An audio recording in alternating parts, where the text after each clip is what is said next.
You know, like, I know the composer thing is like having 3 names, but like when you have a last name with like 12 letters, it's just not worth it, you know? Yes. I'm Clarise Fern. I'm founder and artistic director of Broadway Night, and I'm here with Amanda Dark-Angelis, our featured composer for Broadway Night. Can you tell us a little bit about what inspired you to become a writer for musical theater? Sure.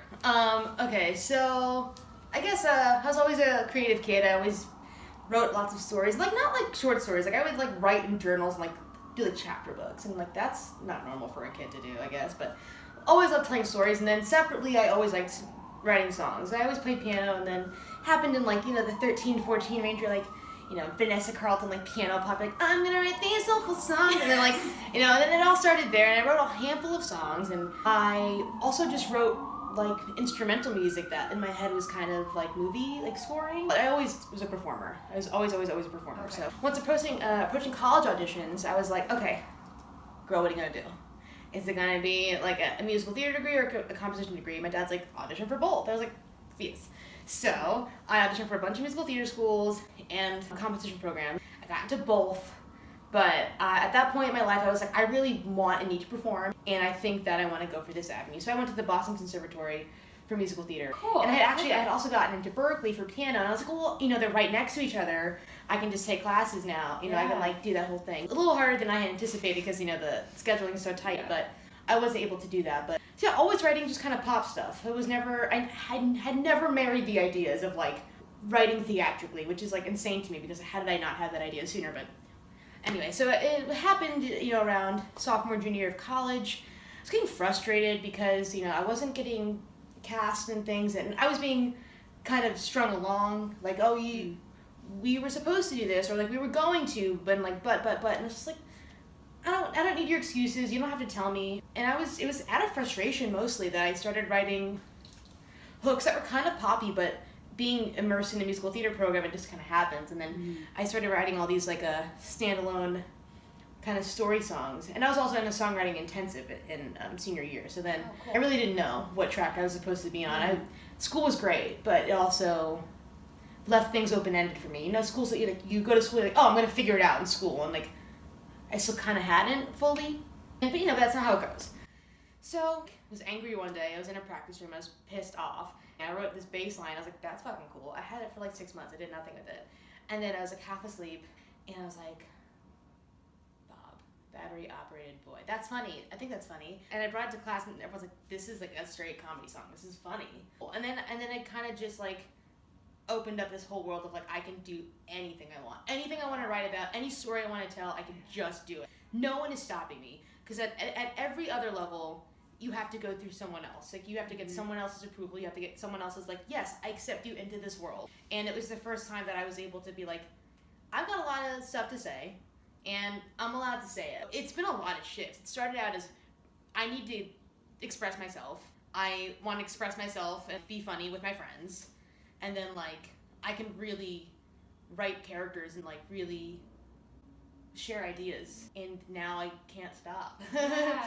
And, yeah, it's been a crazy journey. It sounds like a lot of your journey came through flow of just like, this is working, I guess I'll just keep going. Would you advise that that's the way to go about art for most people? Was it the same way as an actor? I mean, as a writer, what would you say about like the difference between your two career journeys in that world?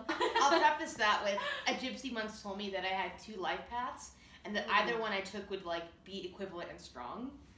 And that messed me up, because at that point I knew, I was like, I want to do these 2 things, and I had every intention of like straddling the worlds forever, as long as I could. And thus far it hasn't, you know, I haven't felt the need to choose yet. And you know, going to your question of going with the flow, I think it's less of going with the flow and more of going with your gut. Because you always know. Your gut is your second brain. If you're like really into like science and like spiritualism and like all that kind of like mystic crap, like your stomach is like a second source of knowledge. So if it feels right, like if you're immediately like, yes, then you should probably do it. Yeah. The same goes for, you know, things that, you know, you question immediately. There's a reason. But I think just like really don't try and accommodate to what anyone else needs. and what anyone else is doing, like, be aware of it. Don't be ignorant to what's going on around you, but like know who you are, because that's the only thing that's sellable. It's the only thing that people want. They don't want to buy a knockoff version of this or a knockoff version of that. They want to buy the original you. So like that's the only thing that you could do. You can just be yourself. And it also sounds like, based on going off of that you have fallen in love with the discovery of finding your voice. Yeah. Do you have anything you want to riff on about that experience? Is there any time you felt, you know, to other artists, especially I think for actors, like, you know, when they don't have the other outlet to write and create, you know, how do they lean into trusting that their voice is enough? Do you have anything you want to say about that? So I am a mixed race, bisexual person. And also, you know, my body type is different and not stereotypically like Broadway ready, right? So, you know, I'm coming into this, you know, I'm coming into the city as a fresh graduate, like, okay, I am ethnic without an ethnic name. I'm a cis female, so like I'm not like, you know, blatantly gay. I'm not like plus size, but I'm not skinty. So like, what do you do? So where does that put me? Like, it puts me right here. It puts me right exactly where I need to be. So finding yourself without having an outlet. Have an outlet. Whatever it is. I mean, and it doesn't need to be, you don't need to share it. You don't need to project it.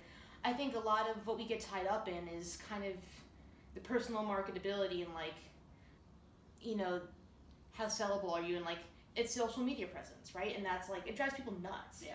I mean, you see the people that like really maintain that sort of thing, and you know, oh my god, like they're so successful. Oh my god, but it's like, you know, they put a lot of work into doing that, but is it genuine? Like, are they putting the work into also being a genuine artist? I think just, you know, finding your tribe of people that you find are creating art that you want to work on. You can't disqualify anyone's work or anyone's art, because if you're doing the work, you're doing the work. I think do what makes you happy. Just do what makes you happy. You need to leave time for that, and then find a way to incorporate that into what you do. I'm a singer first, you know. I like to sing, so because I like to sing, I then like to write songs that I could sing, and then that's how it kind of all unfolded. It's like it comes from what you love the most. I really can't stress enough, like, not trying to be anybody else. It's unfortunately a business, and I understand that, but we are very quickly navigating out of these very, very, like, businessy musical theater stereotypes and into, like, this industry celebrating individuality. So find out who you are.